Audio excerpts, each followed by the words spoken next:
And they gave us James McRory and Paul McStay. They gave us Johnston, Tully, Murdoch, Gold and Hay. And most of the football greats have passed through Parkhead's gates. But to play football the Glasgow Celtic way. And they played football the Glasgow Celtic way.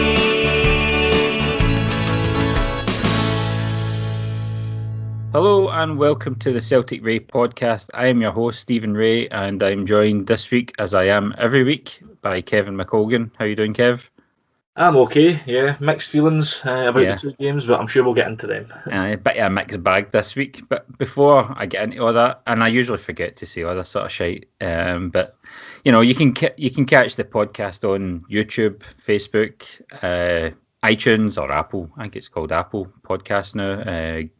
Google Podcasts is where your Androids are. Spotify, TuneIn, Stitcher, and just about anywhere you can get a podcast. So you can catch us all on that. I done a podcast on Friday night. It's not sort of game specific, so you can pretty much listen to it any time. So it won't be kind of out of date, apart from maybe the first couple of minutes. And that was a podcast I did with the Argentina CSC on Twitter. They are at Argentina Celtic. Had a chat with Seba, who has moved to Glasgow from Buenos Aires, and we talk about his early life and supporting Independiente in Buenos Aires, and how he got into Celtic and all his footballing heroes and all that sort of stuff, and life in Glasgow now. So check that out. It's about 40 odd minutes worth, and I called that feature My Celtic Way. So anybody who fancies getting involved to talk about their Celtic supporting life, by all means, if you're comfortable in front of a mic, maybe get you to do one with Kev as well, because I've never been into that with you. I think I'll be able to answer a few questions on that. You might be able to answer a few. Before we go any further, you've got something you want to talk about? Yeah, I'd just like to pretty much dedicate this podcast to my old Uncle John, who passed away at the age of 74 on Friday. Proper Celtic man, if ever there was one. And he always had the funny story of when asked what was the best day of his life, not did he say that marrying his wife was it, it was being in Lisbon and watching Celtic win the European Cup. So that just shows you what he was like. I don't think many people could top that. So no. Yeah. He was there and he went with £10 spending money, and that was what he had, I know, on him. But he got to see the game, and he was a season ticket holder all his life, apart for the last few years. But a proper Celtic man, and God rest you, John. Yeah, well said. Condolences to you and your family. Right, obviously, we'll get into it. A bit of a mixed bag this week. I think we've seen pretty much the worst and some of, I wouldn't say the best, but some good sides to Celtic. But I suppose we better start with the main. We may as well start with the bad and try and end it in a positive. Last week we went into the Sparta Prague game. We were expecting a victory. They are missing 6 or 7 players through the COVID. They've not played a game for a month because the Czech authorities pretty much see football as a leisure thing, and they're only being allowed to play in Europe. So they come over here and they well and truly handed our arse on a plate. I don't want to really go through sort of game. Obviously, we'll touch on the main points through the game, but your overall thoughts on it, Kev? Shocking. No words can really describe it, because you just get annoyed at how poor that was, given the circumstances that were presented to us. Seven changes for Sparta Prague, if I'm not mistaken. Whether it be through COVID or injury, and they looked a much better team, and a team that knew what they were wanting to do with the ball, without the ball, and they took their chances, and they capitalised on some shocking performances out there. Yeah, there's very few players that escape criticism. I think it's very hard. Sparta looked fitter, stronger, tactically more aware, You know, they just had a game plan. They just had everything that Celtic didn't have on the night. Yeah, I mean, obviously we started the game with this. I think it was the same lineup as the Sunday. Sunday, exact same team. Yeah, and I mean there was signs in the game against Aberdeen as well as we'd played. We did give up chances in the first sort of 15 minutes, and in the second half, you know, it could look as if Celtic had sort of took their foot off it a wee bit and sort of were happy to hit on Aberdeen on the break. But, you know, Aberdeen got a grip of that game in the second half and just didn't have the quality to get back in. Whereas Sparta, you know, in the first sort of 15 minutes or so, it looked as if Celtic were really on it. You know, I thought we were looking good, and it just felt as if they had just literally. Now that way you go into the ring for the first round. Well, I don't know if you've ever been in a boxing ring, and you kind of get a feel for your opponent almost, you know, and you take a few blows and you think, right, okay, I can handle this. They're know all that, and then, you know, they just it was almost like a switch had flicked a switch, you know, and they turned into a totally different side, and we were all over the shop. Yeah, I mean, for the first 20 or so minutes, it was an okay start. It wasn't blistering, it wasn't great, but I mean, it was a normal European game. You know, you're creating chances, you're getting forward. But then the 23rd and the 25th minute, they had about 3 opportunities that were just, they shouldn't have been getting into. Far too easy for them to, you know, penetrate us and get in behind us. And you're thinking, you knew it was coming. It wasn't one of them, all right, we'll just escape this little bit of thought. You knew it was coming, and eventually the goal did come.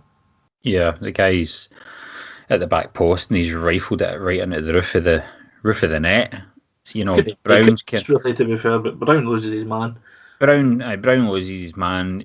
He tries to close him down, but then turns his back to the side. Whether he'd have got there, it's another matter. You know, but there's a side angle where I think there's like 7 or 8 Celtic players to their one player. Yeah. In fact, there's 2 players. The one that wins the header, you know, and then the one that falls to the guy who cracks it in. And it's a goal again from a set piece that we've conceded. It's a free header at the front post and it's a free shot at the back post. You know, what the fuck's going on? I know that it screamed of people just not knowing what to do and just following the cavalry almost, like with the amount of people that were following that one Sparta player. But I just thought, oh, well, here we go. We might get through this little bit of spell and try and get into the game. But then soon enough, it was them, all them after that until the half time, and then obviously the second goal. You know. Yeah, the second goal. You know, McGregor sells himself big style. I mean, but the shot's not a million miles away from Bain. Bain just I don't know if Bain's blocked slightly by Duffy and McGregor, but I feel as if he goes down too slow for it. It's close enough for him to make an attempt at it. You know, if you're going to blame Barkas for any of the goals against Milan, then Bain, you know, has to do something with that. But again, the guy's getting a free shot. You know, McGregor sold himself a cracker. And again, it's far too easy for him. It's way, way too easy. And it's the kind of goal the Celtic just give up in Europe. And I mean, I've been watching Celtic forever, you know, it feels like. And it's just... It never changes with Celtic in Europe, you know. It never changes with... It's a very frustrating thing, you know. Even, you know, whenever Celtic have been in Europe, obviously a lot of the time Rangers have been in Europe, and Rangers never seem to give up those types of goals. And I don't want this to be about us and them, but there's just some... I don't know if there's something about our psyche, I think, getting into Europe. We just give up these horrendous goals that a lot of teams in Europe, even at our level, a lot of teams just do not fucking concede, and it's really baffling. It really grips my shit. But the second half, you're hoping for a sort of reaction, a change, a you know, right? A spark right away. I'm thinking, you know, we've got to make 2 subs here at half time. Yeah. And he doesn't make any. And I actually tweeted at half time, what did Lennon see in that first half that made him think, yep, let's go again, same people? If he thought that anybody was in of a pass mark at that first half, then he was sadly mistaken. You would expect there to be changes of a normal manager, but as we know with Lennon, he's never going to change it at half time unless there was something drastic. And I would believe that was a drastic measure that had to be taken in order to salvage something from it. But I think he waits until the 60th minute to make a sub. Well, he brought off arguably his best player over the last sort of 5-6 games in El Yunusi, and he brought off Brown, who I thought had another shocker. All over the place. For me, I think it's actually unfair just now on Brown. I really think this level is beyond him now. I think he's a million miles from where he was 2-3 years ago at this level. I just think players run past him. He doesn't win challenges. I mean, the amount of times I've seen him be nutmegged is unbelievable. But I just think that I don't know and I don't want McGregor to get off scot-free, but I kind of get the feeling that McGregor's trying to do the job of two men in there. And I just feel that, I mean, Lennon, that's a couple of times now he's substitute Brown in these games. And he looked dead in his feet. You know, he was totally gone. He brings on Griffiths and who was the other? El Hamid, sorry. And we looked as if we got a bit of a spark. We had a bit more pressure, and we were pressing forward a lot more. And then we get the goal. It was brilliant play with Roderick. Probably should have scored, and Griffiths follows in and smashes it in. And you're thinking, you're thinking at this point, there's about half an hour or so to go, 25 minutes. We're right back in this. There's enough time on the clock to sort of really turn it around. And you're thinking, they've not kicked a ball in, weeks apart from a couple of European ties. Surely, and it's not their first team, surely they're going to sort of fade away. But it was the complete opposite. Well, that's what I thought. I'm thinking when they did start brightly, well, once they came into the game, I should say, then I thought they've surely got to tire at some point, as most teams do. But they looked as if they could keep playing and score quite a few more, really, if the time kept going on. But when we did score, I did think, right, this is maybe a turning point here. We got the goal early enough, as you say, and we did kind of start to create a little bit of momentum. But then 13 minutes to go, it's just taken away from you. And Duffy is all at sea with his attempt at defending, would be the best way to put it. Yeah. It's it's bad when your mum says that she could defend better than him. And she came down just to see something, and she looked at that and went, I could defend better than that. It's a 61-year-old woman. It was pathetic. It was It's just, I think the worrying thing is we're leaking goals. We've got experienced people at the back, and we're all over the shop. Beaton, for me, has shown that at this level, he's not a centre back within a 2. I think you get away with Beaton at the back in a 3 at this level, but in a 2, I just don't think he's got the. I don't think he's got the natural sort of centre back awareness, I think is the word I'm looking for. I think he gets caught out a lot in behind. He gets pulled forward a wee bit. Wanting to get involved. And I mean, he's a really good passer of the ball, and he's he rarely gives it away, and he can build for the back. I think that's a good thing. But it's part of a 2, and especially as part of a 2 with a guy who is a million miles from what we thought we were getting. I didn't know and hadn't really seen anything of Shane Duffy. I'd probably seen him in passing if I'd watched, a Super Sunday game or whatever.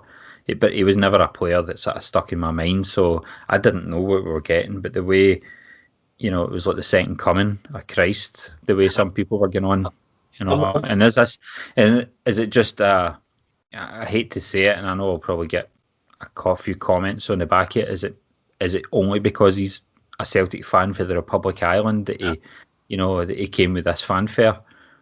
Because I guarantee the people who are calling and saying Barkas is no good, or sell Barkas, and probably the same people are trying to defend Duffy and hoping that he's going to come good. So it's I don't want to accuse anybody of anything. I just find that Celtic supporting Irishmen get away with a lot more, is what I'm probably trying to say, as opposed to Johnny Foreign or get him out the door type stuff.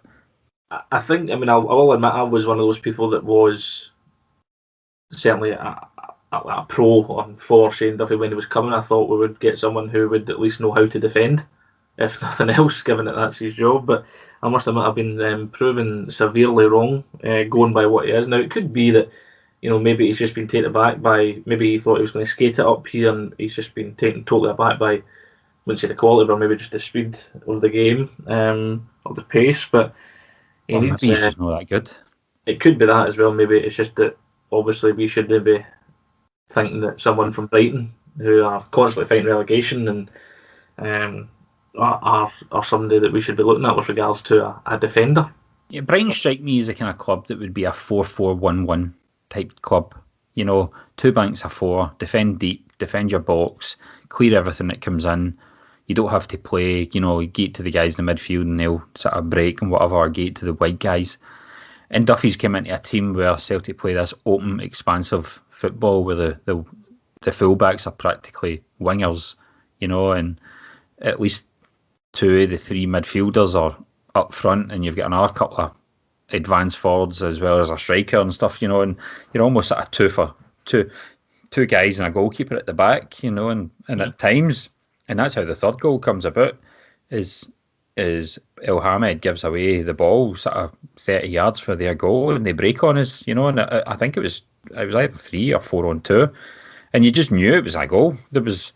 I think the guy turns Duffy and he does that, and rather than turning and getting back, he sort of throws his head in the air as if, oh, here we go again type thing. And he's now he's became a meme. He's became that Davy Weir what you doing moment. He's replaced the Davy Weir one. But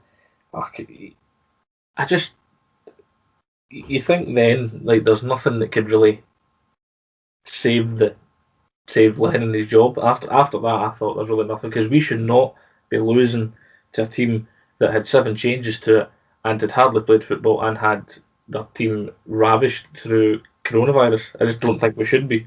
I'd be pumped after 2 teams that we've already played and at least put up a fight against. I mean, you made a comment there actually about getting a proper defender in. I think we already had a proper defender in Christopher Julian. I mean, the games that he's been shown up in is plastic pitches. Twice against, I'd say 1.5 times against Dykes on a shitty pitch at Livingston, and then a shitty first half against Kilmarnock. And that's stuck with him. It's became this thing where, he's a bomb scare or whatever, and he's just not. I mean, the defensive duo, Julian and Aya last season was absolutely outstanding. I mean, I don't have the stats right in front of me, but, we didn't concede a lot, and in Europe we didn't concede a lot. It was only when we played with Simunovic, it was the main problem for the game against Copenhagen in Europe, but we were, and Julian didn't play in the first Cluj game where we lost in the Champions League qualifier. So, I think Christopher Julian's an outstanding centre back. I think it's unfortunate he's out injured at the minute with a sore back. I mean, there's rumours going about that the French guys are not really having Lennon. That's rumours. I don't have anything to back that up. No, but these sort of rumours seem to kind of keep circulating almost. Yes. And that's, I don't think you can just say, well, that's just whatever. They seem to kind of gather a pace, and it's not just maybe French players. It could be that maybe other players are just maybe not buying into the culture, as Lennon likes to say. We'll get to that. I've noted that down. So the 4th goal was just, it's. I think Bain's got to do better as well. It's not. It's in the net, but we're all over the shop. They could practically score at will. It's 4-1. It's humiliating. I'd actually sat back in my couch and just laughed. I actually wasn't getting too upset because I wasn't surprised, because I've seen this for a Lennon team before. I've seen really good stuff for a Lennon team before in Europe, but I've also seen this type of performance before in Europe, away to Utrecht and away to Braga and away to Sion, where we just became an absolute shambles. And that, for me, was an absolute shambles. So the interviews after were really telling for me. The interview that stuck out most was Callum McGregor, where he said, I'm trying to remember what you said. I had it written down. I said we had half the team attacking and we didn't know what we were doing, and they were all, we had like 2 people back. We're so disorganised. It's so unbelievable. It's untrue. That was it. Aye. So now I've had an argument with somebody on Twitter who they're basically giving it. Well, when the players go out there, they need to do this and they need to do that.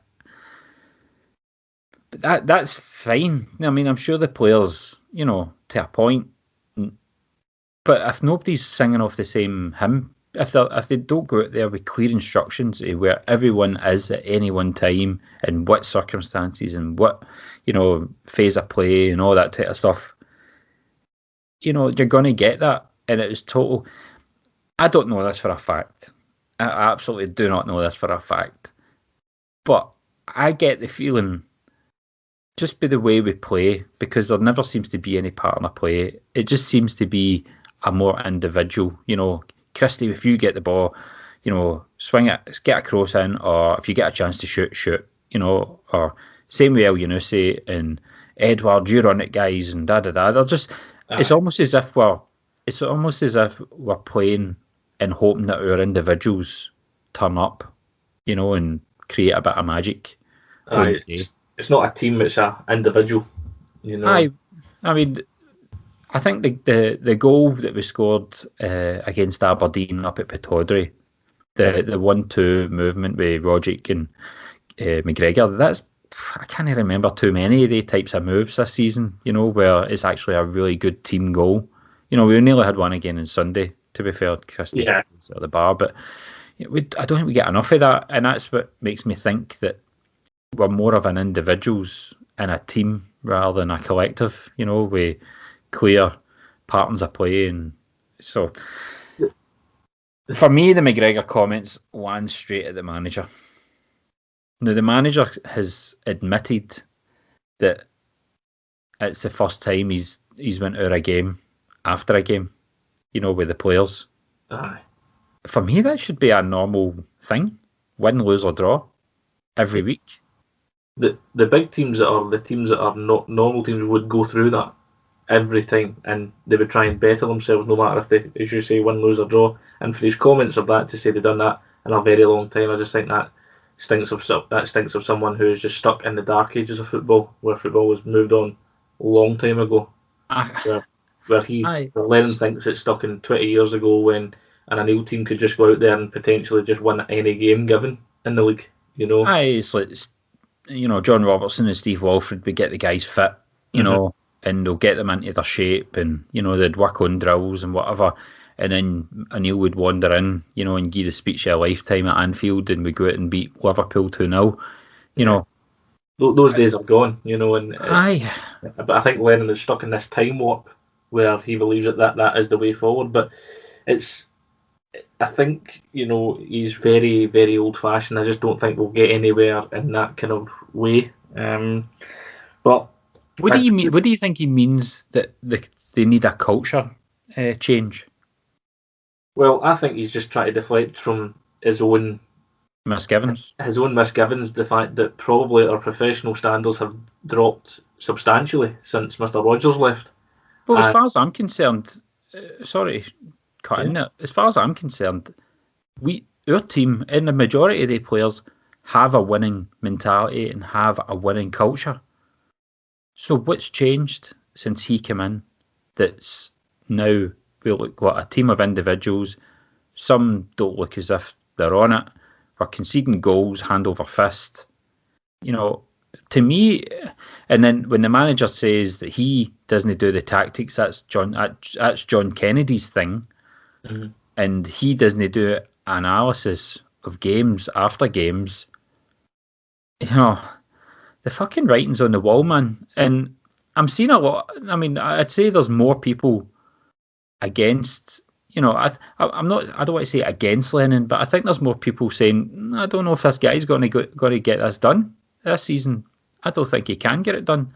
I'm seeing a lot more people turn that way. There was a guy on Super Scoreboard last night, Eddie Fickerlook, I think his name is, and he was talking about how, the Celtic fans, all the Celtic fans having a go at the manager are just spoiled and they're entitled, and the manager's done it before, and there's nobody out there that's better than him, and there's nobody out there that knows the club what he does, and there's nobody out there that can do, they can turn this around.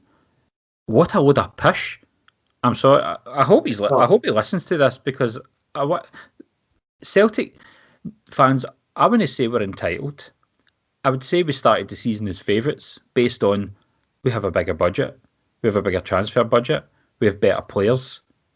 We have all the advantages over Rangers financially that you could need. We're on the back of numerous amounts of trophies in a row and numerous amounts of trebles. And then to pull out these performances this season, and it's just excuse after excuse. How many times has he thrown the players under the bus? I know.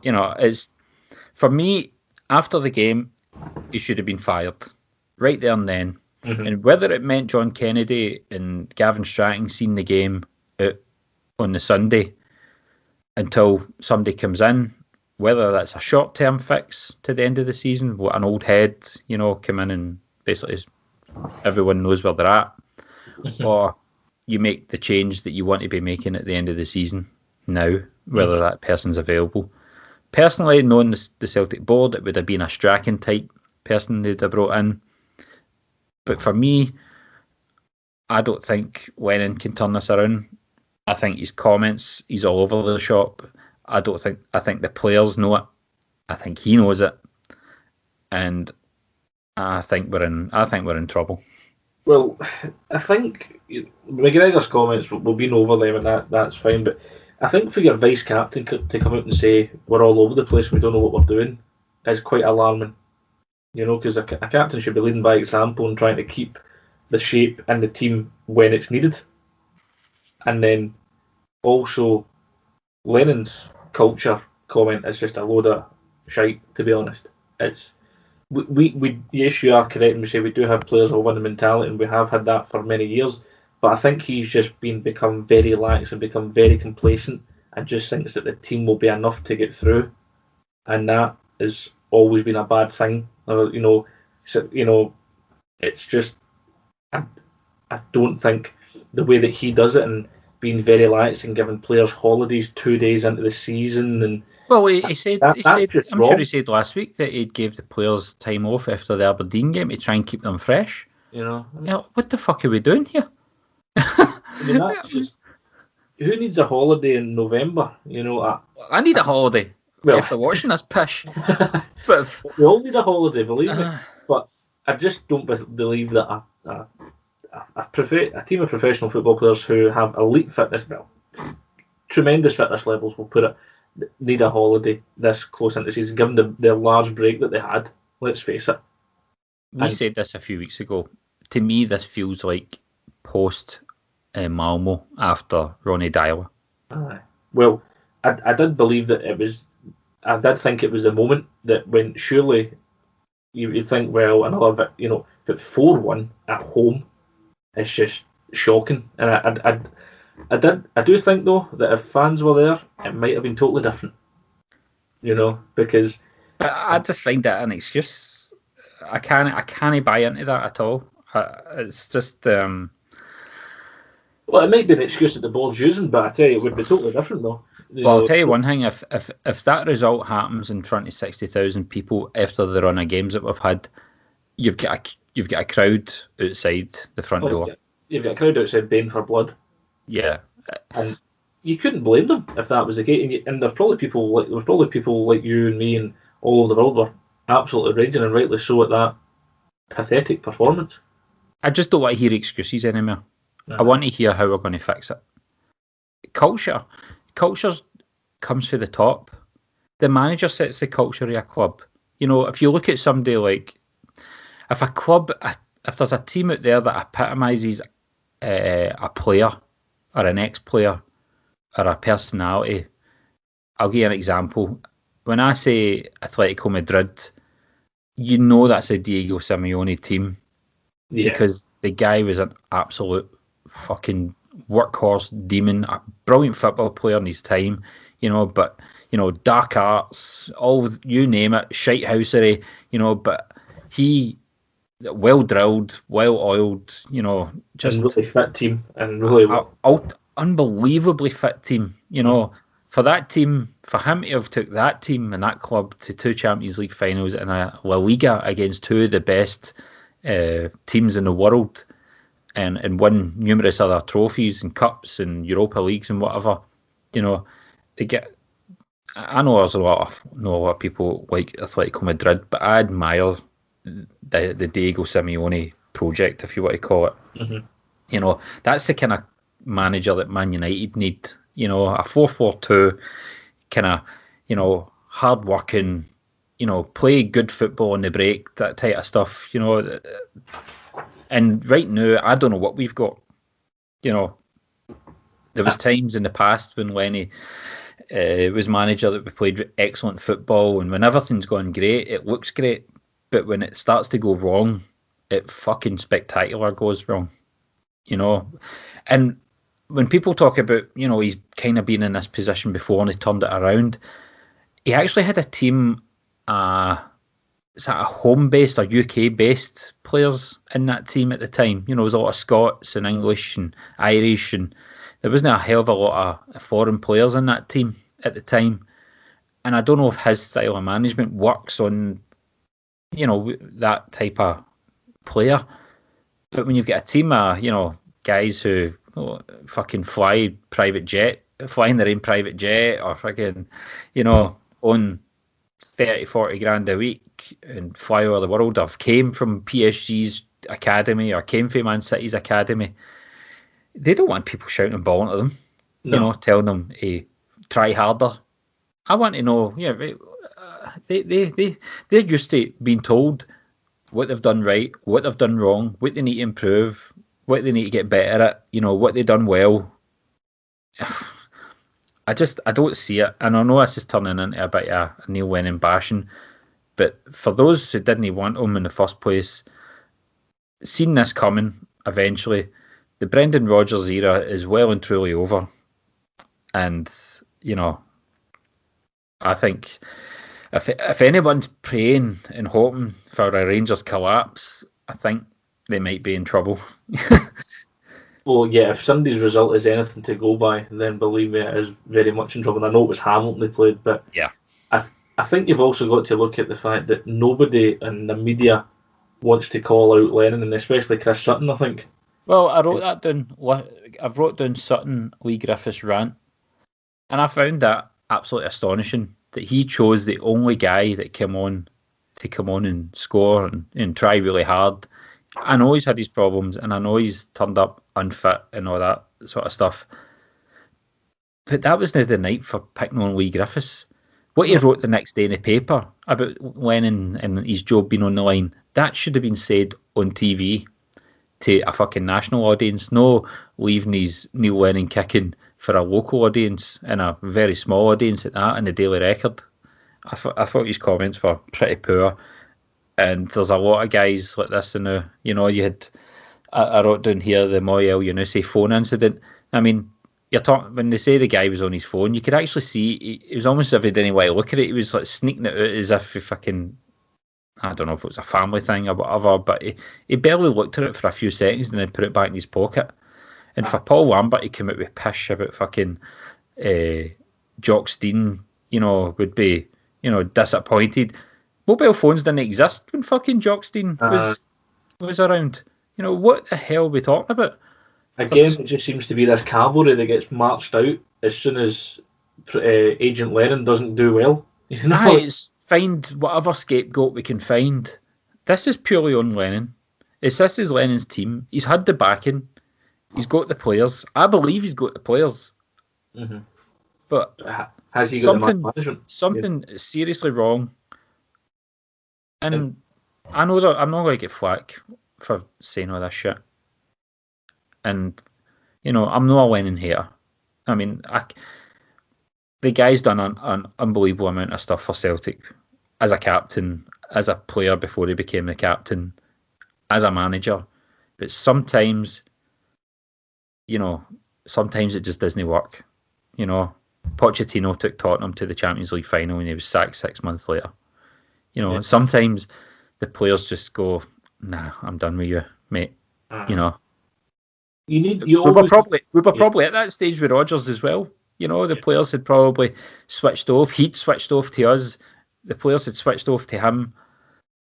You know, the whole body language around the club wasn't great.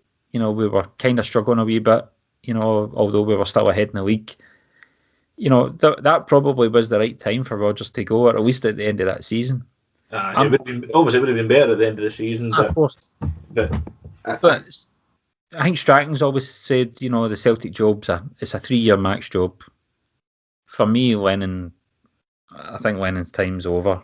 But I don't think the board's going to do what needs to be done. And I think, I think we're in trouble. The thing is, though, I mean, if that was Ronnie Dyler, he'd be sacked the next day, or he'd be sacked at 10:30 that night. You know, he would be absolutely out the door, and something would have called him out. You know, your Tom Englishes, your Kevin McKenna's, you name it, they would have just done it that there and then. But I know we'll come on to the game, but I just want to say, see just the body language now just round all the players. They don't even look happy to score. Never mind anything else.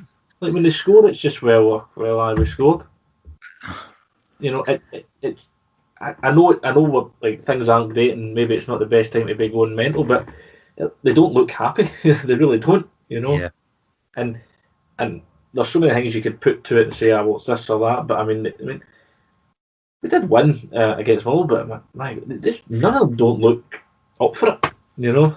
Well, it's under Lennon. Under Lennon is what I should say.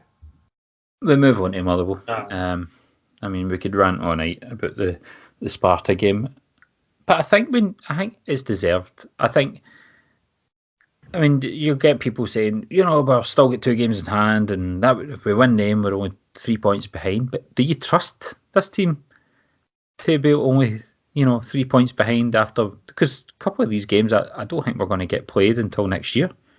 So the chances are we're going to, and then we've got to play the cup final, so that put us behind another game. So the chances are we could go into New Year. Let's assume we win all our games and Rangers win all theirs, because they look like winning all theirs. The chances are we could go into that New Year game, go into Ibrox, with the potential of falling somewhere between 12 and 15 points, probably 12 to 15 points behind. Yeah. And that is a depressing thought, if ever there was one. And based on our recent performances against Rangers, do you think we'll beat Rangers at Ibrox? I'm not so sure. No, I'm not one bit confident. Not at all. And people will say, you need to be... No, I'm not confident in the slightest. It will not happen the way we're playing just now. Right. Not a chance. So we move on to a wee bit of positive, and that was the Motherwell game. Yeah. two changes to a lineup. Eddie dropped due to fitness, but like, I don't get that. Duffy dropped as well. You know, but it was because something about it, like he protected Duffy basically with what he said. I can't really remember what he said, but I remember when I'm taking a note here that he was dropping Eddie due to fitness. Well, you know, what was, you know, I just didn't get that at all. You know, I thought Eddie's performance against Sparta Prague was abysmal. Yeah, I thought it was really terrible. You know, but Duffy pulled a performance in that Effie Ambrose would have been kicked out the club for against Sparta Prague. But, you know, the two of them get dropped, and deservedly so, to be honest. But we did play pretty well against Motherwell. But my fear is we're still giving up chances. There's still teams getting in behind us. We're still struggling to deal with crosses. But, you know, we had a good move in El Yunusi. Real poacher's goal for the first one. Yeah, and off his knee. Aye, but it was deliberate. You know, I think he stuck his knee out because it was, you know, the only way he could score. He's a really good player, El Yunusi, and he's definitely in his best position, and the team's set up and where you'll get the best out of him. And I think he is potentially and could potentially be your best player of the season. Although the way Tom Rogic has come back into the side, you know, he maybe pushed for that. You know, but the other two shining lights at the minute is Rogic and El Yunusi. Aye. they're teaming up pretty well, and that second goal, just the movement of the two of them, it's just that's what you're wanting in a team, that happening. But the sort of, just before we go, like, even then, it's just, okay, we played relatively well, but who's to say we'll play well in the next game, and then we're back at a Twitter war with people saying, oh, Lennon should go, and then you get people saying, oh, no, he shouldn't, and we'll turn it around, even though we're 30 points behind. It's, when does it end? It's as if you can't really enjoy that victory because you know that there's potential another disaster coming from somewhere, and that's the way I'm feeling it. And I was speaking to my mates about this. It's, you can't really enjoy it because you know that, like, you could go for a couple of wins, you think, oh, everything in the garden's rosy, and then it comes to, let's say, I don't know, a Dundee United game, and then you're losing, and they're coming in behind you, and they're taking their chances, and we're not, and it feels like that to me. I don't know what Peter Lawwell's thinking, but if the thought for Peter Lawwell is, one more big bad result and he's gone, then what's the point? No. For me, he should have been gone on Friday morning. So the win over Motherwell for me changes nothing as far as I'm concerned. You've got, effectively, we're practically out of Europe. Let's be honest, we're out of Europe now. A new guy could have had 3 games to assess his squad at that level. 3 free hits effectively in Europe he would have before moving into the transfer market in January, if there's any money left, that is. And then obviously I think we've got a pretty decent run of games coming up as well. But back to the Motherwell game, El Younussi bags a hat trick, A great header, the third one, it has to be said, and it's a great cross from El Hamid.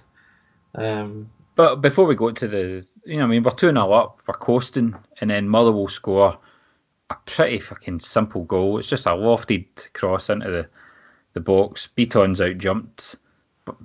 Bain takes forever to sort of get across, scrambles across, doesn't dive for it. The ball ends up and it kind of skates up off the wet surface into the net, and you're thinking, oh man, They were coming into the game a long time before that. They were finding space. They were knocking the ball well. They were getting chances. They could have probably had a couple of goals if luck had gone their way. No, I'm glad it didn't, obviously. But you're just thinking, where is this? Is this going to be again? Is this where it ends for it, Lennon? But thankfully or unthankfully, whatever way you look at it, we did respond. No, you've got to say thankfully. I'd never ever want the club to drop points or lose, regardless of what I think of the manager's position. The Lennon kind of factor, but yeah, you know what I mean. Like, obviously, I'm thankful. Some people may find it as unthankful, but thankfully, we did respond in a great header and a great cross from El. What's the second cross like that? El Hamid's put in with a great header for a goal. Obviously, done that one for Griffiths, is it? Griffiths in the St Johnstone game. So he's 2 for 2. As much as Frimpong, and we'll come on to Frimpong in a second. As much as he's been great bombing up and down, I just find that El Hamid's just that wee bit more defensive, a wee bit more, streetwise defensively, and he's capable of putting a brilliant cross in. I think it further enhances what you've been saying on the podcast, is that maybe that it is time just to give Frimpong a rest and allow El Hamid that couple of games to get potentially back into the team, because as you say, his deliveries the two of them were absolutely pinpoint. It's a brilliant header though, absolutely fantastic header. But El Younussi, the professional he is, and he spoke about it after the game, that he doesn't get why MD would question his attitude of professionalism, regarding the whole mobile phone thing. If that was Lee Griffiths, he's making a sign or making a phone gesture or something to the camera. But El Younussi's, it's water off a duck's back. He doesn't give a fuck. He's his A sign or whatever. He just concentrating on his game. No caring about any of the noise for outside. Because the comments were just ridiculous, to be honest. But back to Frimpong, the challenge. It's a red card all day. I don't know if the guy is. I don't think he's deliberately trying to do him. I just think it's a clumsy, but really fucking bad challenge. I mean, it's definitely endangering the player's safety for one, and that then is the main caveat for a red card in my opinion. And it's happened before with Motherwell when they took when they done the same to Tierney, and he had a big gouge in his left leg. They went unpunished. The thing it makes me think is definitely no deliberate. Frimpong kind of miscontrols it. So it's almost as if the guy's coming in, he's tried to adjust whatever way he was going to tackle, and he's just completely got it all wrong. Mm. It's a red card. I mean, I don't think the guy maliciously tried to hurt him, but it's a red card. But the thing is Dallas doesn't even look as if he's going to give anything at one stage. I thought he was going to leave play on. It wasn't until Frimpong went down and stayed down that he gave the free kick, and then to only give a yellow card, it was it's absolutely ridiculous. I seen somebody try to compare it to the Neil Simpson tackle on Ian Durant. And do you know the funny thing about that tackle is that was also deemed a yellow card. Was it? Oh, I thought the guy got sent off. No, Neil Simpson got a yellow card for that. And Durant gets Andrew Dallas though. I mean, he's just a man that's been fast tracked through the system. That's all that is. And you could look at his record and his mannerism with Celtic players to Motherwell players. I just think I'm not wanting to get into a conspiracy and it's this and it's that, but the way that he was talking between Declan Gallagher and Albion Ayeti, I mean, he had like venom in his eyes, like when he was telling him to shut up and go away and stuff like that. But he said bugger all to Gallagher. What I will say is Ayeti looks like greeting face fucker, doesn't he? I mean, I love it. I love the fact that he's moaning like fuck all the time. But that was the big thing for me. Like, and I think he some of these challenges and some of the things that he lets go in favour of the other team when you clearly expect it to be a Celtic foul and a Celtic free kick are baffling. But I was surprised he didn't give a penalty to Motherwell in that first half. The one where Brown, the guy's heel catches Brown from behind. I was surprised he didn't give that. I mean, I would have been screaming for that for Celtic. So, although when you look at it from our side, then it isn't a penalty. If you're looking at it from a neutral, it's not a penalty. Well, the boys on the four Tims on a podcast, they thought it was a penalty. So, they can have a chat with us, but I don't think it. I'm not sure. I'm 50-50 in whether it was. I'm just surprised that he didn't give it. It was, he's prone to give penalties that favour a certain side, but I think he likes allegedly the number 4. And then obviously Cham comes on for the sort of last 10, and Eddie sets him up for a nice finish, and it's 4-1, and it's a decent performance. It's a brilliant performance for El Yunusi, a hat trick. I think we still look shady at the back. I'm kind of glad that this international break, if I'm honest, because this has been a hard month. You could say that again. Just back to what I say, I just don't think the players just don't look happy at the moment, and I know there's not a lot to be happy about, but the fact that we bounce back, because it could have been the way that if we lost that bad, which we did to Sparta Prague, there could have been there for Motherwell to potentially take something from that game. Okay, and thankfully they didn't. But I'm now of the opinion that it should have been settled long ago that Lennon wasn't the manager. He should have been gone. As you say, fair and Varos. It was never going to happen then. It should have happened on Thursday night, Friday morning. It's not going to happen then. But as I've said before, this is a board that waited until March to chuck Tony Mowbray out, and even then it could have been done long before that. Yeah, that season could have been saved, but wasn't. So we'll move on to some questions, because some of the points that we've missed, I deliberately missed because I knew they were within some of the questions. So get a question here for Martin Wilmot at MWilmot68. Why is Lenny still in charge? Everyone can see this is a train wreck in slow motion. Change now and we can salvage the season, keep him, and it's just a matter of time before the next disaster and the league will be over. Why can't our CEO and owner see this? Well, we've kind of discussed that. Yeah, I mean, like, we have an owner who thinks this team's as good as a Martin O'Neill Seville team. But he's also said on that same podcast with The Athletic that Celtic are judged by what they do in Europe. The benchmark is of Celtic, or the measurement of Celtic is what they do in Europe. Well, bought me a fucking Europa League group that's got a team with half their players out with the illness. And we lost 4-1 to a team that gets spanked by the two better teams, you would say, Lille and AC Milan. I'll tell you why I don't think he's been changed. It's because we went into this season on the. I mean, we finished last season really well. To be fair, people make out as if everything had to change in January. We lost 2 games in December. One was in a dead rubber to Cluj when we had already qualified and won the group by the 5th game, which seems a million miles away now. And then we lost at Ibrox. We lost to Rangers at Celtic Park, in a game that we could have drawn as bad as we played. So it wasn't a case that we had to rip everything up and start again. We just had players fully back and we changed the system and it worked. But we beat all the teams that we should be beating. And the next game up was Rangers, which get cancelled, and then obviously we know the rest of So we'll never know if that 3-5-2 would have worked at Ibrox, even though they had completely fell off a cliff. I believe we went into this season with absolutely no even contemplation of manager changes, and I just think the board, as they pretty much were with Rodgers, have been caught, with their pants down, At the time, the Lennon appointment to see us through at the end of the season was the right one, and it gave us enough breathing space to make, the next manager, which should never have been Lennon, but they gave him it.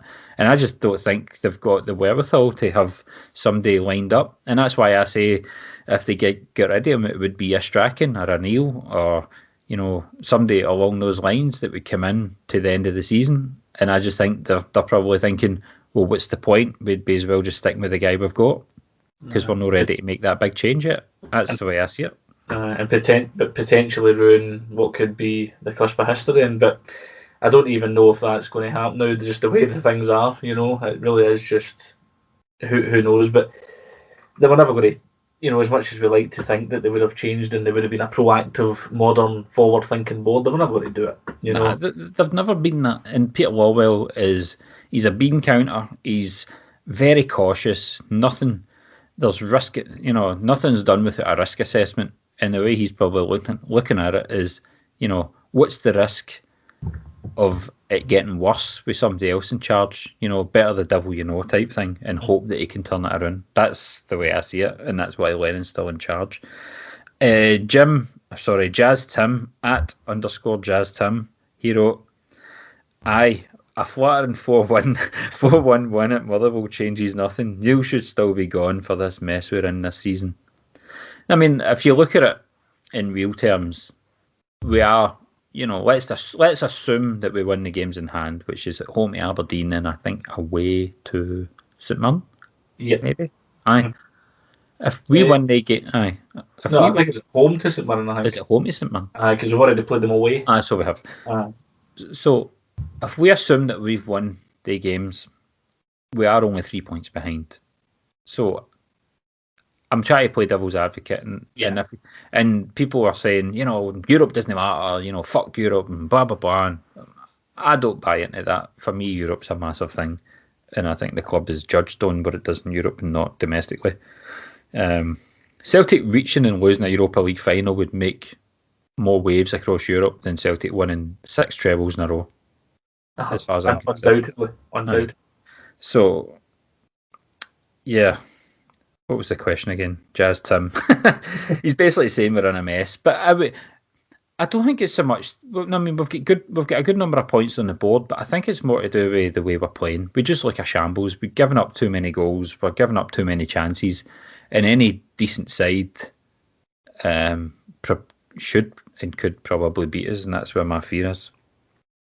Next question, Michael at B89. Michael, Duffy is a good defender, but the Julian and Ayer last season kept a lot of clean sheets and a solid defensive displays.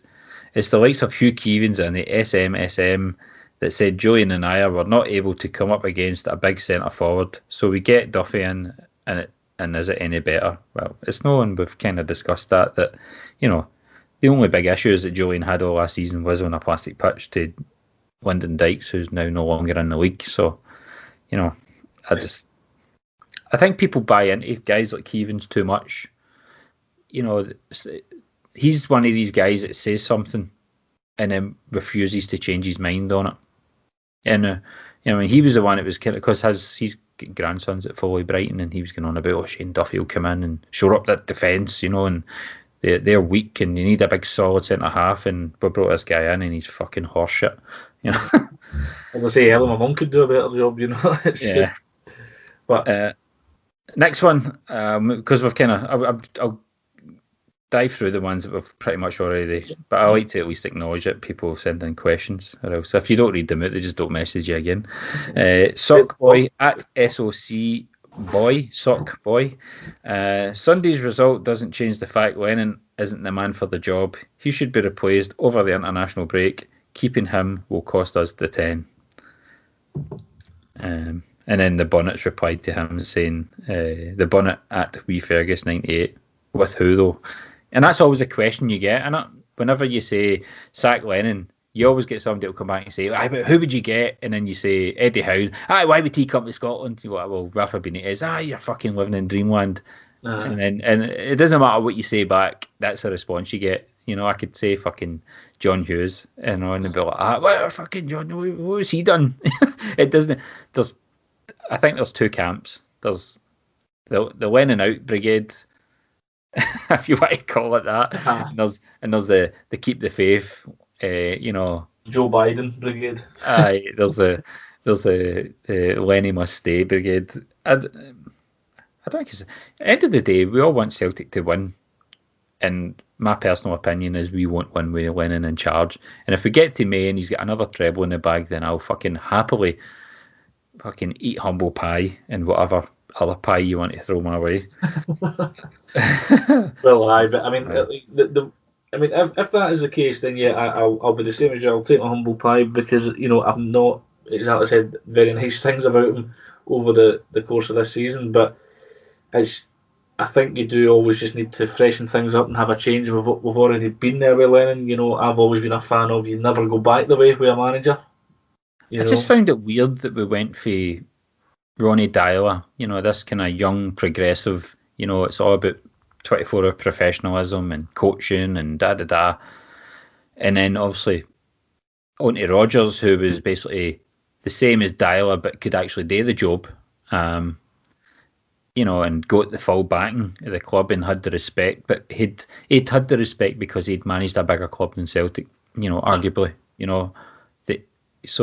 and it obviously took them within a whisker of that league. So instantly he's come in and got the respect, and he weeded out the non-hackers, as they say in Full Metal Jacket, and he got his own people in there. Whereas I think Dyla just had a faction in that dressing room that just was never going to buy into anything they'd done. To go for those two types of people back to Neil Lennon, I just found bizarre. I still find it bizarre. I thought we would have went back down, that when the whisperings were out about Rodgers, and I think Rodgers would have took the Leicester job in the January if their owner hadn't been killed tragically in that helicopter crash. I think that set that decision back a couple of months. It's not the thing to be doing, just sacking your manager when your owner's just been killed. And at the time, I think it was at the end of I think we just literally lost to Rangers, and I tweeted out that I kind of seen the writing on the wall, and I'd listened to the by the minute Celtic pod with Harry Brady, who'd pretty much told you exactly what was going on at the club, and everybody slagged Harry for it, and everything came true that he pretty much said. I'd put out there that Marco Rose was a guy that Celtic should go after. Now, at that point, he wasn't at Gladbach. Allegedly, he was on 300k a year at Salzburg, which was 10% of what Rodgers was on. I'm not saying we would have got him, but somebody of that ilk, because that's the route we'd already been done. Bring in young players, beef them up, sell them on, go again, repeat. Play this attractive, fast fucking football. Everything's done on the training field, and to go back to a guy that doesn't coach, I just find it bizarre. So, next question's for Jai O'Brien at WCB120. Can we actually beat a well-organised team? Hibs and Motherwell came out and attacked, leaving space. Our individuals shone. However, the question remains whether Rogic, who Lennon was happy to let leave, can impact a game against better teams. Well, I think if you look at it... train? Yeah. I think if you look at it, like, with the way that teams, like defensive teams set up, we do find them hard to break down, but they also know what to do. Isn't it? Just when somebody comes up against us, we don't know how to change it either. So we need to find new ways to try and do that. We don't have a plan B. We just have a look at a laptop and hope for the best, I think, sometimes. Rangers have struggled a couple of times against these types of teams. They struggled against Lech Poznan last week. They struggled away to Livingston. They struggled away to Hibs. So they're not the only ones that struggle in these types of games. So, some of these Scottish teams are well drilled at that kind of game. I wouldn't label that as, it's just... I don't know Rodgers struggled against these types of teams as well after his first season. So, I just think we need to find other ways, But do we have the options? The big target man type thing, mix it up a bit. when try to pass through 10 guys behind the ball is not working, sometimes you just got to throw it in the box. Like the game against Hearts when Lenny's first game back, we threw it into the fucking mix and everything opened up for Edwards 6 yards out. So, sometimes you just got to mix up a bit. Next question from Kevin Sutherland at Big Stoff 46. Should international football be going ahead in the middle of a world pandemic? I would say no. Probably not. But they should have just thrown put a cross against it for the whole year to at least we got somewhere with it, and hopefully yesterday's news is encouraging for everyone in that respect with regards to the vaccine. But I'll not be getting it. What are you saying, sorry? I'll not be getting it. Well, there's a fucking microchip in it. I think I don't trust Bill Gates. He's got something to do with this. I think it should have just been canned for the year, really, because it's becoming too much of there's wee cases of players not really quarantining. Or I think there's something happening in Italy just now. I mean, there was certainly, I can't really remember what it was, but there was like players weren't really quarantining, or they should have been, and it's all a bit all over the place. And I just think if it just was kept to domestic football, then I think we could have stopped quite a few of the cases, certainly in our own team. Yeah.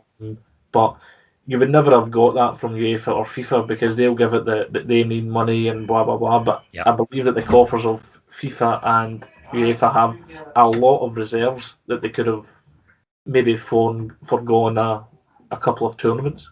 I think FIFA have got somewhat $3 billion in the bank. They'll be alright, Next question, Ronnie at RonnieBoy7.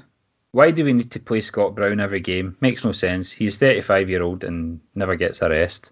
I don't think it's a rest. I think he's dropped.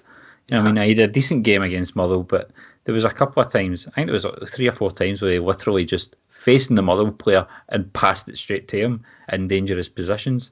And you're like, what the fuck was that? I just think, I think at European level he's done.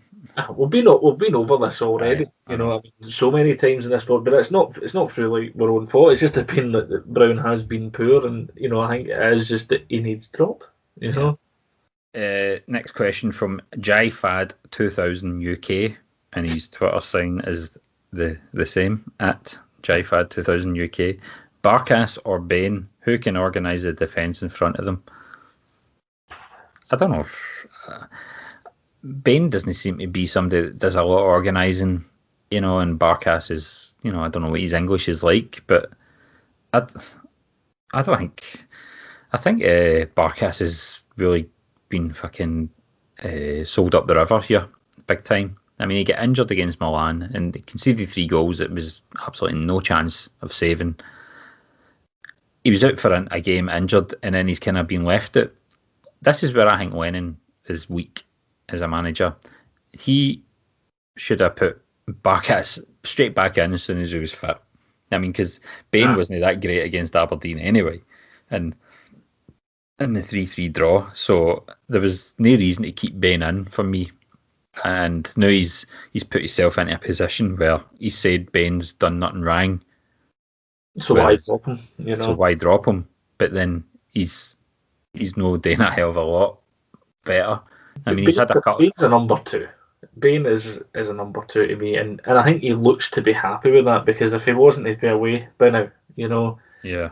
He doesn't strike me as a guy that will ever be considered a top keeper or a decent keeper, but he's a Dundee United first choice. He's a Hearts first choice. He does the job. He's Mr. Dependable when you need to, if you need him because your suspensions or injuries. But he's not someone that should be taking the place of a guy we've just paid £5 million for, given the fact that we get Bain on loan and then a free transfer. Yeah. Next question, Tony Gordon at Gordon_Tony. Why has Phil got it in for Lennon? Is that Phil Collins? I think I'm assuming he means Phil McGoldrick. Phil 5 names. Yeah, I don't know. I don't read Phil stuff, so I couldn't comment. But if Phil's watching what we're all watching, then who could blame him? Is what I'm going to say. I've got a couple of questions sent to me privately. I think one of them's like fucking One Piece. I've got a question for Liam J. McLaughlin at LarkyBoy85. Yeah. Let me get back to that. Right. Do you think French Eddie has had enough of Celtic, or do you think he's still feeling the effects of COVID-19? I know he never started the season great, but it seems something isn't quite right with him since the last international break. I think he's the huff, if I'm honest. And I think his general mood is kind of where the club is at the minute. I don't know. I wouldn't say he's not trying. I don't think football players don't go out and not try. I just think it's just not happening for him just now, and the team's not playing well. And he's maybe in a wee bit of a huff for not getting the move that never came. Allegedly a German club came in from, and it wasn't even a big German club, so I don't know. He needs to knuckle down. He needs to get his finger out. He was right to be dropped. And do you know what? See if it's not working for him, you just play a Yeti or Griffiths. As simple as that. He's still under contract. And if he's still playing like this for me come January, I think you sell him. I mean, I think he kind of portrays the mood of the club, as you say. But I think if he's wanting anything to be done with regards to a move, then he needs to get better at it. I mean, there is the possibility that he could still be feeling maybe some sort of effect of COVID. I don't think it would affect you that much now, given that he's a healthy man. But we don't really know with this disease, so we can't really possibly make a fair assumption on it. He's still, I would say, on his day, the best striker we've got, obviously. So if you can get back to that form, he's got to be in. And so get out your huff and get on with it. Yeah. Get a question for Gary at Maestro McStay. He's said, what do you boys think of the idea from Yoker Boy on eTims? I thought it was very interesting. I think it's quite long-winded, so I'm going to just retweet it out rather than try and read it out, because I'll be here forever. I don't like that new retweet function, to be honest. Got another one here for Baz at Barry MCK 1979. Thoughts on the supposed fitness issues in the squad? I think they're a bit overstated. We have scored a decent number of late goals this season. I think any tiring late issue is due to Lennon having them chasing the ball around like kids in a playground rather than the lack of fitness. don't think I'm going to comment on that. Just leave it hanging, I think.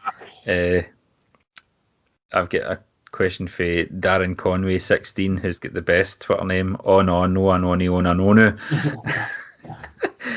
Is the fact that we are leaking goals and Rangers are not ultimately going to be why we will probably finish runners-up? If you don't concede goals and you're scoring one, then that's a fucking brilliant recipe, that's for sure. Arsenal lived off that for years, 1-0 Arsenal. So, yeah, I mean, if we could just cut out some of the issues at the back, then it might not be as bad, but we just don't look confident at the back. Yeah. So they've now scored more than us and conceded, 3 goals, I think, in the league all season. That the form they're in is similar to the form we were in the Invincible season. Aye, just nothing phases us, and Yeah. Last question goes to Chris Harris out in Dubai, at Harris_4Cs. That's quite long-winded, so I'll try and get through it without fucking getting tongue twisted. I actually can't even get that word out. Jesus Christ. Hi, Stephen. A point for tonight's show, please. For me, the Europa League campaign is over. 1 point from 9, which includes 2 home games, means it's finished. I agree. Yep. Do we now look to prioritise the league? Probably. The Europa games can be used for Taylor, Welsh, Sorrow, etc. to get game time, to get up to speed and allow the starting 11 to be rested week to week for league games. I totally disagree with that.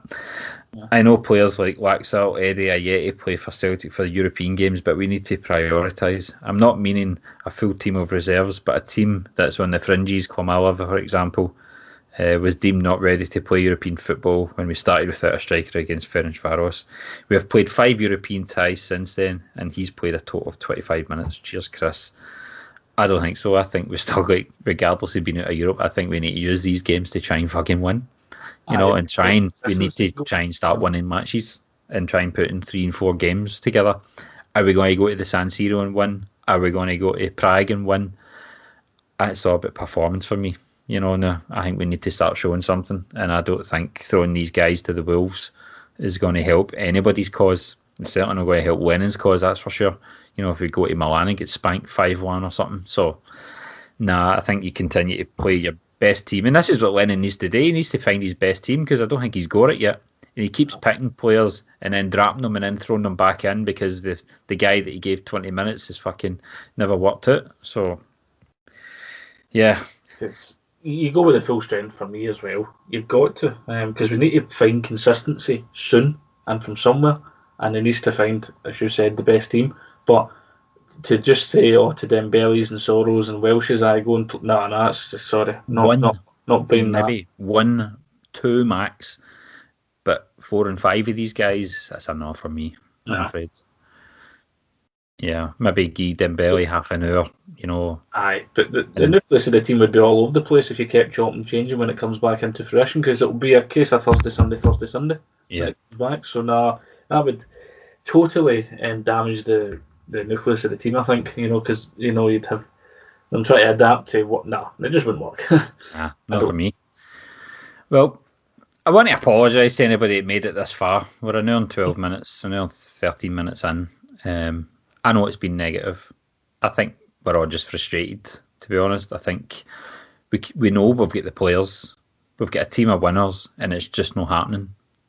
And we're getting frustrated with the manager because he's coming out with excuses left, right and centre. He's coming out with comments that make you question why the fuck he's in a job. The players are coming out with stuff. So this isn't stuff that we're making up. We're just reacting to that. Ultimately, all we want is the team to win. And if the team... they come back to a set of fixtures out with Europe. They're coming back to a set of fixtures that they should probably win 7 out of 7 on, and that's what they're going to have to do. There's a lot of homes against, Ross Counties and Dundee United and home to Hibs and all these types of no home to Hibs, sorry, away to Hibs. But they're games that we should be winning, and we're going to have to win because at the minute Rangers don't look like dropping anything. We're relying on Rangers dropping, losing, either drawing a couple of games or losing a game and us having to win everything just to be back on level points with them again. So, Yeah. Every game for Lennon's a must-win now, no matter where you look at it. If he loses one more, then it could be a case of what happened now, but then at the same time, even if he loses again, he'll still be there the next week. For Lennon to remain in his job to the end of the season, I think he needs to win out domestically to January, which includes Ibrox at the end of December. Which will be a tough game.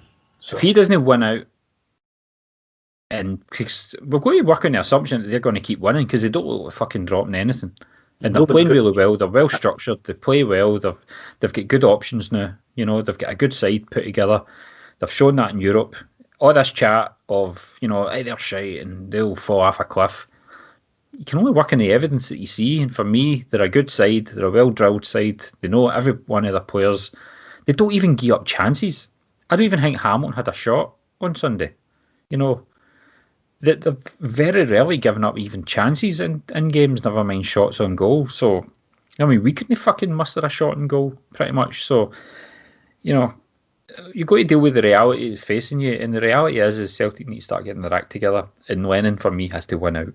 If he doesn't win out between now and January, or by the end of December, then I think the writing's on the wall for him. I mean, for me, it should have been on the wall, but we've already discussed the people have won already. Well, on that note, you know, we move into international break. Hopefully Scotland, I'm not a big international football fan, but hopefully Scotland can do the job on Thursday, and you know, we get a tournament next year to look forward to. But yeah, well, if that's the case, for once, my mate Craig will be happy that he's actually all these years of hard work can go to Luxembourg on a 30-hour bus trip will come to fruition for once. But hopefully they do win. So. Yeah. Well, on that note, it's good to have you on, and hopefully, I don't know if we'll have a pod next week. Maybe have a wee preview prod. I'll let you know a pod. I'll give you a shout and see if we'll have one next week, because there won't be much to talk about. I don't want to go on. Maybe do a feature pod with you next week. That's it. A feature pod. I look forward to that. That's for sure. Aye. Cool. Right. Okay. Catch you again next week. See you, mate. Bye-bye. And they gave us James McRory and Paul McStay. They gave us Johnston, Tully, Murdoch, Gold and Hay. And most of the football greats have passed through Parkhead's gates. But to play football the Glasgow Celtic way.